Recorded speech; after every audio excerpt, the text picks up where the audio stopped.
Hey guys, welcome back to Andy's Dinosaur Reviews, and today we are back with another brand new Haolonggood release, as we always have plenty coming from Haolonggood.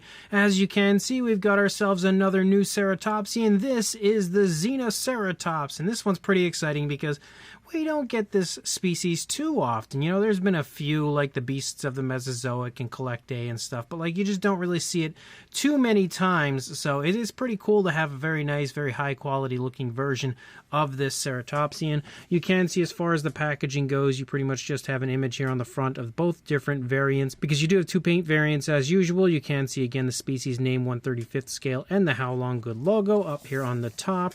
You can see a checklist showing off many different Ceratopsians that are in this line from Haolonggood and the Amargasaurus randomly there, and then on the side Haolonggood, again Haolonggood, and of course the same image on the opposite side, just a little different as far as the way they put like the species name and stuff up. So let's pop these boxes open and check them out. So here are both different paint variants of our Ceratopsian. Let's go ahead and just get a little bit more kind of at like eye level, I guess, or just a little bit of a better angle, but you can see they do look really quite nice. I actually quite like the color schemes for them. I think I like the brown one though a little better, just because I'm not a huge fan of the squiggly lines and the way they appear with that light gray on the right hand version, but I think they look more natural and better on the left version. But they both look pretty cool, again kind of giving us like a male and female here as usual. So let's jump to a closer look and check them both out from there. So starting up here at the head sculpt of our Xenoceratops, this is the more, I would think, female variant, but at the same time it very well could be a male, especially with the colors up there in the frill looking really nice. But you can see, as far as the sculpt goes, you have very nice looking skin texture throughout. You've got like some wrinkling there in the back of the mouth. You can also see some nice skin detail right there around the nostril. You can also see some nice light dry brushing that they've applied to that area to highlight the scale detail a little bit. You do have a darker tone there kind of running along the side of the beak. You can see the nostrils are highlighted with a darker tone. You've also got a darker brown up there on the top. The beak is painted with kind of like a yellowish brown, which looks really good. You can even see some nice cracks and crevices even within the beak, which is definitely a very nice detail to have on Ceratopsians. And just generally moving through the face here of this version, you can see all sorts of variation to the sizes of the scales, as well as variation to the colors. You've got numerous different lighter and darker shades of browns and stuff throughout. You also have like reddish browns showing up in a few different areas, like you can see it back here by the ear, which the ear as well is highlighted with a darker tone. We do have the return of the blue eyes with this figure. You can see the blue eye there, nice black pupil, which is really quite nice. Again, Haolonggood often uses blue eyes, and I think it usually looks pretty good. I do like it when they switch it up though, but I like it also on this figure. Again, you can see the gloss coat that they have added to it to help give it that realistic eye shine. Moving up into the horns, you can see we start out with a darker brown and nice and smoothly transition to that same lighter kind of brown. It's like a yellowish brown that we have for the beak. Same deal for the horn. You can see the details of the horns also looks really good. As you move up into the frill of our Ceratopsian, you can see some nice mixtures of reds and yellows and blacks all over the place up there, which looks really cool. They've also done a good job of highlighting a lot of the skin texture up there with dry brushing techniques, especially with the yellows kind of dry brushed over those reds. I think the colors of this one are honestly quite spectacular. And then when you look at it from here in the front, again, that frill looks gorgeous when it comes to not only the sculpt, but those colors look just so nice and absolutely mesh with the rest of the coloration of the figure. I would say when it comes to their Ceratopsians, this one here might be one of my favorites color-wise that they've released.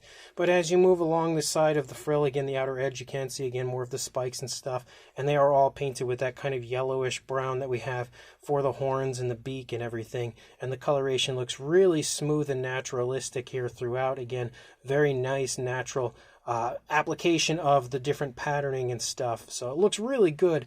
As you move back into the neck, you see more skin wrinkles and folds and stuff. You can also see more of the reddish brown sort of tones showing up here, and even pinkish tones. You can also see a nice light white that kind of overtakes the underside of the throat, but that disappears pretty quickly as we move back into the underside, as we have a variation of like almost like a lighter gray, but a little bit darker than what we see in the throat right there. And you can also see some variations of browns and like reddish browns and stuff here on the underside. You can also get a good idea of the bulkiness of the stomach of our ceratopsian. As you move up here into the top, you can see some more variations of browns. You can also see that there are a whole lot of osteoderms as you move through the back and the sides of the ceratopsian, and they've highlighted a lot of them with like a light gray, where you can kind of see them for the most part, not each and every one, but a large portion of them have that light gray highlighting them. You can also see lighter tones here on the side. You have like an off-white here on the side, and you have more of those dark browns that kind of stripe back, as well as yellowish tones that kind of follow along those dark browns as you move along. And you see that as you lead back here, again, it does darken to a darker variation of a brown, but you see more of that patterning striping through, which looks pretty cool. You've got some nice wrinkling and creasing in the stomach, again, in the front and the back of the legs right there, as both legs are kind of pushing into the stomach, so you would definitely see that kind of creasing going on. The scale detail you can really see, again, is very vibrant, really pops on the figure. As you move down, you can see that the foot sculpt is pretty much overtaken with that dark brown. You can also see the nails are sculpted out and painted with a nice variation of a brown as well, like that, similar like that yellowish brown like we had on the horns. But again, the transitioning in colors is also really smooth in the legs. You can even see more yellowish brown tones in the back of the calf of the ceratopsian. And as you move up again, you can see the musculature, more skin detail here on the back of the thigh as the dinosaur is again taking a step. As you move out, you can see we do have a lighter tone overtake a lot of the tail, as we have like yellowish tones out there for the tail, and then more orangish sort of browns here moving along the upper side of the tail, and then more of that dark tone just kind of following along the spinal column and then basically overtaking the tip of the tail. If you look at the underside, you can see there is a cloaca present. You can also see more of those pinkish tones and stuff down here on the underside. Over here, pretty much the same thing, of course, except for the fact that the legs are kind of positioned a little bit further away from each other, showing the walking motion of this version of the Xenoceratops. And I think that they did a good job of choosing the pose on this one, because it's a very nice natural pose, nothing overly flashy or complicated. I think it looks just really nice overall, but definitely a very cool looking Xenoceratops, and definitely my favorite of the two. But we do also have this version, which again, not to discredit this version, I think this one also looks pretty nice.